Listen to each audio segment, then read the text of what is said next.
Visakha railway zone మీద ప్రధానమంత్రి ప్రకటన 2019 ఎన్నికలకు ముందు నుంచి బిగిన్ చేస్తే ఈ 5 ఏళ్ల తర్వాత సంపూర్ణమైనటువంటి ఆమోదం పొందింది. విశాఖపట్నం కేంద్రంగా సౌత్ కోస్ట్ రైల్వే జోన్ ఏర్పాటు కేంద్ర మంత్రివర్గం పోస్ట్ ఫ్యాక్టో అప్పటికి మొదలుపెట్టిన పనికి ఆమోదం తెలిపింది.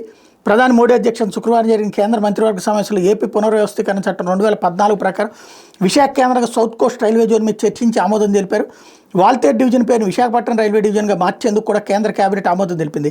గతంలో కుదించిన వాల్తేరు డివిజన్ కొనసాగించడం ద్వారా విశాఖపట్నం వద్ద ప్రతిపాదిత south Coast railway zone divisional అధికారిక పరిధిని సవరించినట్టు మంత్రివర్గ సమావేశం తర్వాత అశ్విని వైష్ణవ్ చెప్పుకొచ్చారు.